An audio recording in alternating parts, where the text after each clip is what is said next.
अगर आप भी जिंदगी में शांति ढूंढ रहे हैं, अगर आपको भी लगता है कि कुछ कमी है, तो ये कहानी आपके लिए है। एक रात, बस एक रात ने दुनिया बदल दी। एक आदमी जिसके पास सब कुछ था, महल था, सोना था, प्रेम था, परिवार था, और फिर भी उसने सब छोड़ दिया। क्यों? क्या कोई इतना पागल हो सकता है कि राज सिंहासन छोड़ दे, कि अपनी सोती हुई पत्नी और नवजात बच्चे को छोड़कर अंधेरी रात में निकल जाए? या शायद वो पागल नहीं था, शायद वो सबसे ज्यादा समझदार था।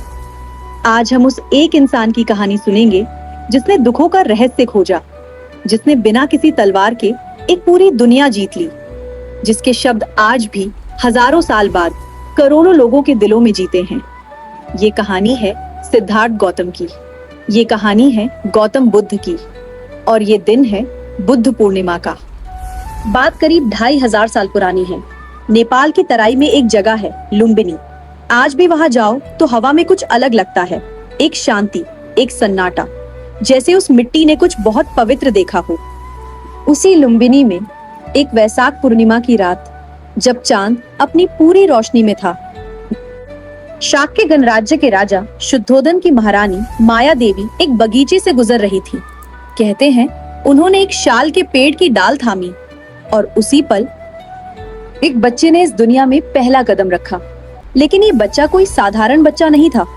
कहते हैं कि जैसे ही वो धरती पर आया, 7 कमल के फूल उसके पैरों के नीचे खिल उठे। आकाश से फूलों की वर्षा हुई, देवता झूम उठे, और वो नन्हा बच्चा जन्म लेने के तुरंत बाद 7 कदम चला और बोला, मैं इस संसार में सबसे श्रेष्ठ हूँ, ये मेरा अंतिम जन्म है। अब आप सोच रहे होंगे, ये तो बस एक किंवदंती है, शायद। लेकिन कुछ किंवदंतियां सच्चाई से भी गहरी होती हैं। उस बच्चे का नाम रखा गया सिद्धार्थ। सिद्धार्थ यानी जिसका उद्देश्य सिद्ध हो। और राजा शुद्धोधन के दरबार में जब महान ऋषि असित आए, तब उन्होंने उस शिशु को देखा और रो पड़े। राजा घबरा गए। उन्होंने पूछा, ऋषिवर, ये आंसू क्यों? ऋषि ने कहा, राजन, मैं इसलिए रो रहा हूँ क्योंकि ये बालक या तो एक महान चक्रवर्ती सम्राट बनेगा जो सारी दुनिया पर राज करेगा, या एक महान बुद्ध बनेगा जो सारी दुनिया को मुक्ति का मार्ग दिखाएगा। और मैं इतना बूढ़ा हो चुका हूँ कि वो दिन देखने के लिए जीऊंगा नहीं। बस यही भविष्यवाणी थी जिसने राजा शुद्धोधन के दिल में एक डर पैदा कर दिया। अगर मेरा बेटा सम्राट बनेगा तो ठीक है, लेकिन अगर वो सब कुछ छोड़ देगा तो? और उसी डर में राजा ने एक निर्णय लिया। सिद्धार्थ को कभी दुख नहीं दिखाएंगे, दुनिया की कोई भी पीड़ा उस बच्चे तक नहीं पहुंचने देंगे। सिद्धार्थ बड़े हुए और उनकी दुनिया बेहद खूबसूरत थी। 3 महल, हर मौसम के लिए अलग। गर्मी में ठंडा महल, सर्दी में गर्म महल, बारिश में एक अलग ही संसार। सैकड़ों दास दासियां, बेहतरीन खाना, सुंदर बाग, संगीत, नृत्य। कोई बीमार इंसान नहीं दिखता था उन्हें, कोई बूढ़ा नहीं, कोई मृत शरीर नहीं। राजा ने पूरे महल की दुनिया को एक स्वर्ग बना दिया था, और सिद्धार्थ उस स्वर्ग में पल रहे थे। युवावस्था में उनका विवाह हुआ सुंदर यशोधरा से। प्रेम था उनमें, सच्चा प्रेम। और फिर एक दिन यशोधरा ने एक पुत्र को जन्म दिया, राहुल। बच्चे का नाम सुनकर भी सिद्धार्थ मुस्कुराए नहीं। क्यों? क्योंकि राहुल का अर्थ है बंधन। अंदर से सिद्धार्थ जानते थे कि यह बच्चा एक और जंजीर है उनके पैरों में। लेकिन क्यों? अब तक तो सब ठीक था, महल था, परिवार था, सुख था, तो फिर यह बेचैनी कहां से आती थी?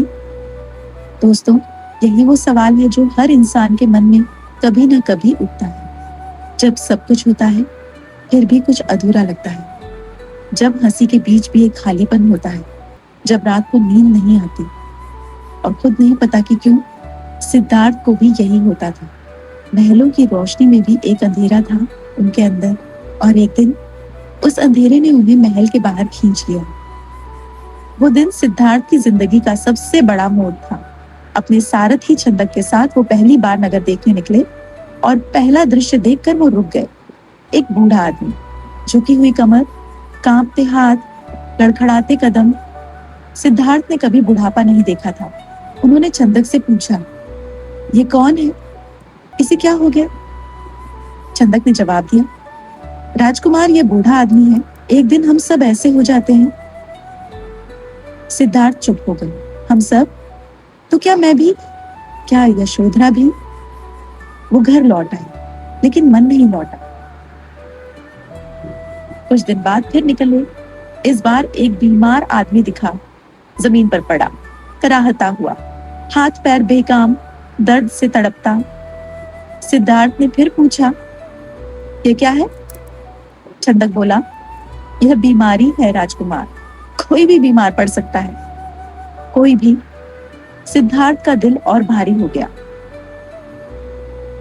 तीसरी बार निकले, और इस बार जो देखा वो उन्होंने कभी सोचा भी नहीं था। एक मृत शरीर, कंधे पर उठाया हुआ, चारों तरफ रोते लोग, दाह संस्कार की तैयारी। यह क्या है? यह मृत्यु है राजकुमार। एक दिन हर जीवित प्राणी मरता है, हर जीवित प्राणी। सोचिए उस पल को, एक इंसान जो आज तक सिर्फ सुख में जिया हो, जिसने कभी बुढ़ापा नहीं देखा, बीमारी नहीं देखी, मौत नहीं देखी, और एक ही दिन में तीनों सच उसके सामने आ गए। बुढ़ापा आएगा, बीमारी आएगी, मौत आएगी, कोई नहीं बचेगा, न राजा, न भिखारी, न सुंदर यशोधरा, न नन्हा राहुल। सिद्धार्थ टूट गए। लेकिन तभी चौथा दृश्य, एक सन्यासी, भगवा वस्त्र, शांत चेहरा, निर्भीक आंखें, जैसे दुनिया की कोई भी चीज उसे छू नहीं सकती। सिद्धार्थ ने पूछा, ये कौन है? यह एक साधु है राजकुमार, जिसने संसार त्याग दिया और सत्य की खोज में निकल पड़ा। और उस एक पल में सिद्धार्थ को अपनी राह मिल गई। उस रात सिद्धार्थ सो नहीं सके। आंखें बंद की तो वो बूढ़ा दिखा, आंखें खोली तो वो बीमार दिखा, करवट बदली तो वो शव दिखा, और दिल में वो सन्यासी की शांत आंखें घूमती रही। वो उठे। यशोधरा सो रही थी, राहुल उसकी गोद में था। सिद्धार्थ एक पल के लिए रुके। उन्होंने यशोधरा का चेहरा देखा, आंखों में आंसू आए, लेकिन उन्होंने उसे छुआ नहीं। क्यों? क्योंकि अगर वो एक बार भी उसकी गोद में बैठ गए तो कभी नहीं जा पाती। उन्होंने राहुल को दूर से देखा और मन में सोचा, अगर मैं यहाँ रहा तो मैं तुम्हें सुख दे सकता हूँ, लेकिन अगर मैं चला गया तो मैं पूरी दुनिया को सुख का मार्ग दे सकता हूँ। उन्होंने छंदक को बुलाया, घोड़ा तैयार किया गया, कंथक। आधी रात थी, महल की रोशनियां बुझ चुकी थी। सिद्धार्थ ने महल की दहलीज पार की, और जो कदम बाहर रखा वो कदम इतिहास में अमर हो गया। यह था महाभिनिष्क्रमण, महान त्याग। नगर की सीमा पार करते हुए सिद्धार्थ ने एक बार पीछे मुड़कर देखा। वो महल, वो रोशनी, वो जीवन, और फिर मुड़ गए जंगल की तरफ, अंधेरे की तरफ, सत्य की तरफ। छंदक उनके साथ था। जब वो नगर की सीमा से बाहर निकले तो सिद्धार्थ ने अपनी तलवार से अपने लंबे बाल काटे, राजसी वस्त्र उतारे और एक साधारण वस्त्र पहन लिया। छंदक रो रहा था, राजकुमार वापस चलिए, राजा टूट जाएंगे, महारानी टूट जाएंगी। सिद्धार्थ ने कहा, छंदक, एक दिन हर इंसान को यह महल छोड़ना पड़ता है। मैं अभी छोड़ रहा हूँ, बाकी लोग मृत्यु के वक्त छोड़ते हैं, फर्क बस इतना है। और वो चले गए, अकेले, अंधेरे में। 6 साल तक सिद्धार्थ ने तपस्या की। पहले वो उर्वेला के जंगलों में गए, वहां उन्होंने 5 तपस्वियों के साथ साधना की। उन्होंने सोचा, शायद शरीर को जितना कष्ट दो उतनी ज्यादा आत्मा शुद्ध होती है।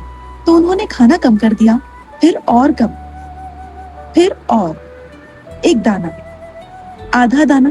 कहते हैं उनकी हड्डियां दिखने लगी थी, पेट और रीढ़ की हड्डी के बीच की खाल सट गई थी, बाल झड़ रहे थे, शरीर कंकाल हो गया था। लेकिन सत्य नहीं मिला। एक दिन वो नदी में नहाने उतरे, इतने कमजोर थे कि धारा में बह गए। किसी तरह एक पेड़ की जड़ पकड़ी, और उस पल उन्हें याद आया, बचपन में एक बार खेतों में बैठकर उन्होंने ध्यान किया था, बिना किसी प्रयास के, सहज, शांत। और उस ध्यान में जो आनंद था वो इन 6 सालों की तपस्या में नहीं मिला। उन्हें समझ आया, न अति भोग, न अति त्याग, मध्यम मार्ग। उन्होंने खाना खाया। 5 तपस्वी नाराज हो गए। उन्होंने सोचा, सिद्धार्थ कमजोर पड़ गए, वो भटक गए और वो छोड़कर चले गए। सिद्धार्थ अकेले रह गए। और फिर वो रात आई, बोध गया, एक पीपल का पेड़। सिद्धार्थ उसके नीचे बैठे और उन्होंने संकल्प लिया, आज यहाँ से नहीं उठूंगा, चाहे शरीर सूख जाए, चाहे हड्डियां गल जाए, लेकिन जब तक सत्य नहीं मिलेगा नहीं उठूंगा। और ध्यान में उतर गए, गहरे, बहुत गहरे। उस रात मन के अंदर एक युद्ध हुआ। हर वो चीज जो इंसान को रोकती है, लालच, भय, वासना, क्रोध, अहंकार, सब एक साथ टूट पड़े। उनका मन बोला, वापस जाओ, यशोधरा इंतजार कर रही है, राहुल बड़ा हो रहा है। उनका मन बोला, तुम साधारण हो, तुम सत्य नहीं पा सकते। लेकिन सिद्धार्थ टिके नहीं, वो गहरे उतरते गए। और फिर एक पल, सिर्फ एक पल, जब सब कुछ शांत हो गया, जब मन की सारी लहरें थम गई, जब समय रुक गया, जब भीतर और बाहर एक हो गए, और उस पल में प्रकाश, ऐसा प्रकाश जो आंखों से नहीं भीतर से दिखता है, वो सिद्धार्थ नहीं रहे, वो बुद्ध हो गए। बुद्ध यानी जागा हुआ। वैशाख पूर्णिमा की वो रात इतिहास की सबसे महान रात बन गई। बुद्ध कितनी देर उस पेड़ के नीचे बैठे रहे, कहते हैं कई दिन, इस ज्ञान को पचाते हुए, इसे समझते हुए, इसे महसूस करते हुए। और फिर एक सवाल आया, क्या मैं ये ज्ञान दूसरों को दे सकता हूँ? क्या संसार समझ पाएगा? एक हिस्सा बोला, नहीं, लोग नहीं समझेंगे, वो अपनी दुनिया में खोए हैं। लेकिन दूसरा हिस्सा बोला, कुछ लोग हैं जिनकी आंखों में धूल कम है, जो समझ सकते हैं, उनके लिए तो बोलो। और बुद्ध उठे और चल पड़े। वो उन 5 तपस्वियों के पास गए जो उन्हें छोड़कर गए थे, सारनाथ, वाराणसी के पास। पहले तो उन तपस्वियों ने सोचा, आ गया वो भटका हुआ इंसान। उन्होंने ठान लिया था कि बात नहीं करेंगे, लेकिन जैसे ही बुद्ध पास आए, कुछ बदल गया। उनके चेहरे पर एक अलग ही चमक थी, आंखों में एक गहराई थी, चाल में एक शांति थी। वो पांचों अनजाने ही उठकर खड़े हो गए और बुद्ध बैठे और बोलने लगे। यही था पहला उपदेश, धम्मचक्कवत्तन, धर्म के चक्र का पहला मोड़। बुद्ध ने कहा, दोस्तों, 2 चीजें हैं जो काम नहीं करती। पहली, हर सुख में डूब जाना, दूसरी, हर सुख से भाग जाना। इन दोनों के बीच एक रास्ता है, मध्यम मार्ग। और फिर उन्होंने 4 बातें बताई, जिन्हें आज हम 4 आर्य सत्य कहते हैं। पहला सत्य दुख है। हाँ, जीवन में दुख है, ये सच है, इससे भागना मत, इसे स्वीकार करो। दूसरा सत्य दुख का कारण है, वो कारण है तृष्णा, यानी चाहत, यानी और चाहिए कि वो भूख जो कभी मिटती नहीं। तीसरा सत्य, दुख मिटाया जा सकता है। जी हाँ, दुख हमेशा नहीं रहता, इससे बाहर निकला जा सकता है।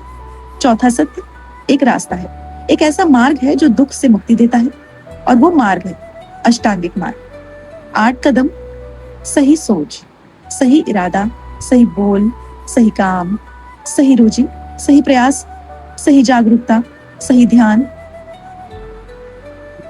अब एक पल रुकिए, यह सुनने में बहुत सरल लगता है, लेकिन जरा सोचिए, आज हम कितनी बार झूठ बोलते हैं, कितनी बार किसी को चोट पहुंचाते हैं, कितनी बार मन में नफरत रखते हैं, और फिर सोचते हैं, ईश्वर मुझे सुख दो। बुद्ध ने कहा, सुख कोई देता नहीं, सुख तुम खुद बनाते हो, अपने विचारों से, अपने कार्यों से, अपनी जागरूकता से। और फिर बुद्ध चलते रहे, गांव से गांव, नगर से नगर। राजा उनके पास आए, गरीब उनके पास आए।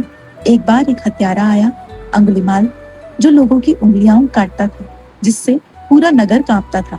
वो बुद्ध को मारने दौड़ा और बुद्ध चलते रहे, शांत, निडर।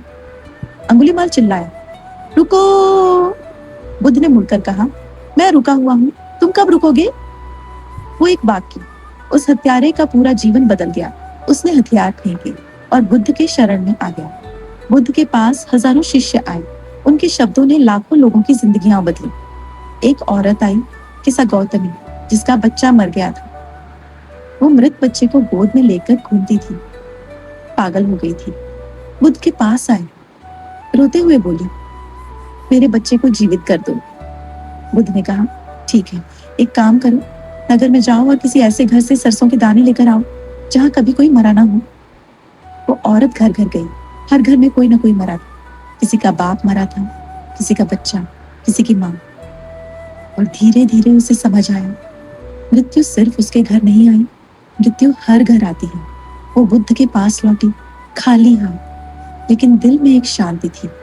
बुद्ध ने ऐसे सैकड़ों लोगों को जीवन का नया रास्ता दिखाया। उनकी वाणी पूरे भारत में फैली, श्रीलंका गई, थाईलैंड गई, जापान गई, चीन गई और आज पूरी दुनिया में 50 करोड़ से ज्यादा लोग बुद्ध के मार्ग पर चलते हैं।